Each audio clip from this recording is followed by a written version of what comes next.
Hi friends, இந்த வீடியோல நம்ம லீனியர் ரெக்ரெஷன் என்ற ஒரு அல்காரிதம் பார்க்கலாம். இது சூப்பர்வைஸ்டு மெஷின் லேர்னிங் அல்காரிதம். ஆரம்ப காலகட்டத்தில மெஷின் லேர்னிங்ல இது ஒரு ரொம்ப ஃபேமஸ் அல்காரிதம் சொல்லலாம். நிறைய இடத்துல யூஸ் பண்ணாங்க. ஓகேவா? இப்போ இந்த இது வந்து நம்ம ஸ்கூல் அண்ட் காலேஜ் டேஸ்லயே படிச்சிருக்கோம். y mx plus c. So இந்த லீனியர் ரெக்ரெஷன் என்ற அல்காரிதம் வந்து அந்த ஈக்குவேஷன் பேஸ் பண்ணி தான் மொத்தமே.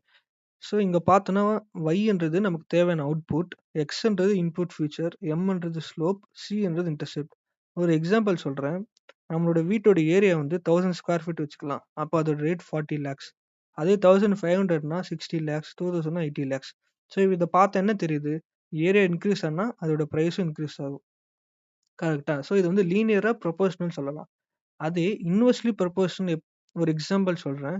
ஒரு வீட்ட கட்டுறதுக்கு 10 பேர் இருக்காங்க. 1 மாசம் ஆகுது. அப்போ 20 பேர் ஒர்க் பண்ணா, அது வந்து அந்த டைம் டியூரேஷன் இன்கிரீஸ் ஆகுமா? டிக்ரீஸ் ஆகுமா? ஆஃப்கோர்ஸ் டிக்ரீஸ் ஆகும் இல்லையா? அப்ப இது வந்து இன்வெர்ஸ்லி ப்ரொபோர்ஷனல். இது எல்லாத்தையுமே இந்த ஒரு ஈக்குவேஷன் நம்மளால ரெப்ரசன்ட் பண்ண முடியும். இதால எக்ஸ்பிரஸ் பண்ண முடியும். ஓகேவா? இப்ப நான் இன்னொரு எக்ஸாம்பிள் சொல்றேன். இப்போ ஏஜ் விசஸ் பாட் இன்சூரன்ஸ் இருக்கு. 22 ஏஜ் இருக்கவங்களுக்கு இன்சூரன்ஸ் கிடைக்கல. 48, 47 இருக்கவங்களுக்கு கிடைச்சிருக்கு. அண்ட் 46 கிடைச்சிருக்கு. இது ஒரு டேட்டான்னு வச்சுக்கலாம். ஓகேவா?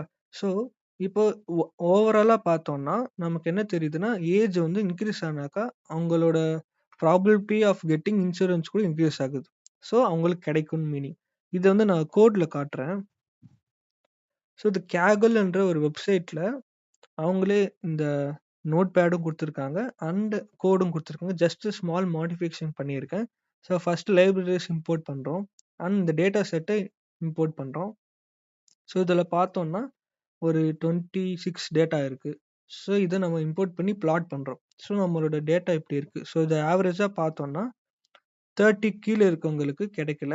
30 ஒரு 40க்கு மேல இருக்கவங்களுக்கு கிடைச்சிருக்கு. ஓகேவா? இத வந்து நம்ம லீனியர் ரெக்ரெஷன் என்ற ஒரு அல்காரிதம் யூஸ் பண்றோம். ஃபர்ஸ்ட் வந்து அந்த y mx plus c இருக்கு இல்லையா? அதுல m அண்ட் c எப்படி ஃபைண்ட் பண்றோம்ன்றது பார்த்துடலாம். இந்த ஃபார்முலா நம்ம ஸ்கூல்லயே ஆர் காலேஜ்ல படிச்சிருப்போம். ஸோ m ஃபைண்ட் பண்றதுக்கு ஃபார்முலா இது. c ஃபைண்ட் பண்றதுக்கான ஃபார்முலா இது. மேனுவலா பண்ணலாம். பட் நான் இங்க கோட்லயே உங்களுக்கு காட்டுறேன். இம்போர்ட் பண்ண பிறகு நான் இந்த டேட்டா செட்ட 2ஆ பிரிக்கிறேன். Train data set, test data set. அதுக்கப்புறம் லீனியர் ரெக்ரெஷன் ஒரு ஆப்ஜெக்ட் கிரியேட் பண்றேன். அண்ட் ஃபிட் பண்ணிட்டு நான் பிரெடிக்ட் பண்றேன். ஓகேவா? இப்போ நம்மளோட m வந்து 0.02, c வந்து -0.569. ஓகேவா? இந்த 2 சின்டாக்ஸ் எழுதுனே நம்ம m அண்ட் c கிடைச்சிடும். ஸோ இதுதான் நம்மளோட லைன் ஈக்குவேஷன். அதோட டயகிராம் நான் காட்டுறேன்.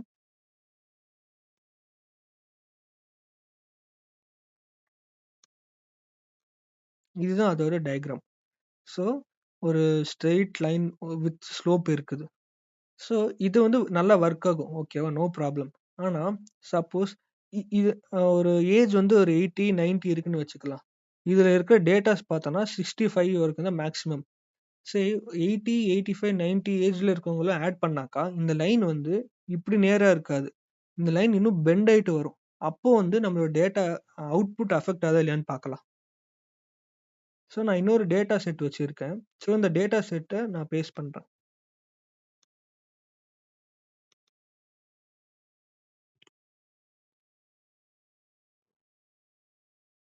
ரன் பண்ணியாச்சு. இப்போ நம்ம டேட்டா செட் பார்த்தோம்னா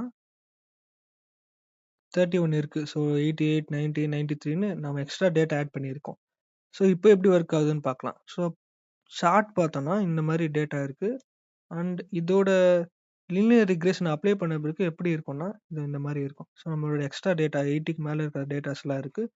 லைன் ஃபார்ம் பண்ணியாச்சு. இப்போ இதோட அவுட்புட் நம்ம செக் பண்ணலாம். 41 போடுறேன். நான் 41 ஏஜ்க்கு வந்து 0.48 வருது. அப்பன்னா இத ரவுண்ட் ஆஃப் பண்ணா 0. அப்ப அக்கார்டிங் டூ லீனியர் ரெக்ரெஷன் இதோட 41க்கு வந்து not approved or not bought insurance. ஓகேவா? அதே நான் லாஜிஸ்டிக் ரெக்ரெஷன் இன்னொரு அல்காரிதம் யூஸ் பண்றேன். அது யூஸ் பண்ணும்போது எனக்கு 1ன்னு வருது. என்னோட ஆன்சர் 1 அப்பன்னா பாட் இன்சூரன்ஸ். இந்த லாஜிஸ்டிக் ரெக்ரெஷன்றது என்னதுன்னு சொல்றேன் இப்ப நானு. ஸோ ஒரு எக்ஸாம்பிள் சொல்றேன் நானு. அ நம்ம ஒரு நல்ல மூவி பார்க்குறோம்னு வச்சுக்கலாம். ஒரு நல்ல மூவி. அந்த மூவிய வந்து ஒரு ரிவ்யூவர் என்ன பண்றாரு, ரொம்ப சூப்பரா இருக்குன்னு அ அத ஹைப் பண்ணி வெளிய சொல்றாங்க. அப்போ வந்து அதோட மூவி டிக்கெட்ஸும், அதோட பெர்ஸ்பெக்டிவும் நமக்கு எப்படி இருக்கும்? ஓ! சூப்பரா இருக்கும்னு தோணும் இல்லையா? அதே மாரி தான் இந்த சிக்மாய்ட் ஃபங்ஷன் நம்ம யூஸ் பண்ணும்போது, அத வந்து ஃபயர் அப் பண்ணும். ஸோ அந்த வேல்யூஸ வந்து ஆக்டிவேட் பண்ற மாரி.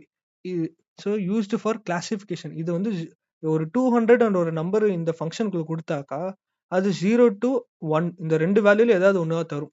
ஸோ இங்க பார்த்தா logistic regression is supervised machine learning used for classification task. So it predicts the probability of binary yes or no இல்ல 0 ஆர் 1. இந்த 2 வேல்யூல ஏதாவது ஒரு வேல்யூவ ரிட்டர்ன் பண்ணும். ஸோ அதனால நம்மளோட டயகிராம் என்னவா மாறுதுன்னா, எஸ் டயகிராம் மாரி வரும் நமக்கு. ஸோ இப்படி இருந்த லைன் இந்த மாரி எஸ் டயகிராமா மாறிடும். ஓகேவா? ஸோ நான் டிரா பண்ணி உங்களுக்கு காட்டியிருக்கேன் எக்ஸாம்பிள். ஸோ ஃபர்ஸ்ட்டு வந்து 41 இருக்கிற ஏஜுக்கு வந்து நான் இந்த லீனியர் லைன் டிரா பண்ணும்போது 0.4 வந்துச்சு. அதனால அது ரவுண்ட் ஆஃப் பண்ணா 0 கரெக்ட்டா? அதே லாஜிஸ்டிக் ரிக்ரெஷன் யூஸ் பண்ணும்போது என்னோட லைன் எஸ் மாரி வருது.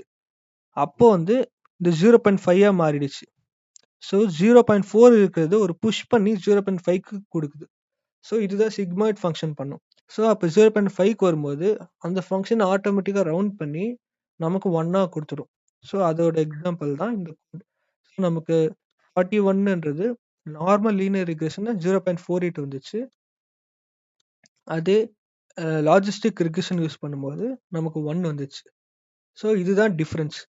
இது வந்து just normal single X and single Y. Multiple X and single Y.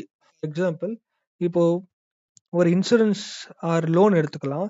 இப்போ age, gender, BMI, children, smoker, region, charges. இப்போ இது எல்லாமே எக்ஸ். இந்த சார்ஜஸ் மட்டும் Y. So multiple variable is dependent sorry the single variable is dependent on multiple variable. இப்போ for example loan இருக்குன்னு வச்சுக்கலாமே. எனக்கு வந்து ஒரு 25 ஏஜ் இருக்குன்னு வச்சுக்கலாம். நான் வந்து எம்ப்ளாய்டு. எனக்கு லோன் குடுக்குற அமௌண்ட் டிஃபரெண்ட்டா இருக்கும். அதே ஒரு சீனியர் மேனேஜருக்கு குடுக்குற அமௌண்ட் டிஃபரெண்ட்டா இருக்கும்.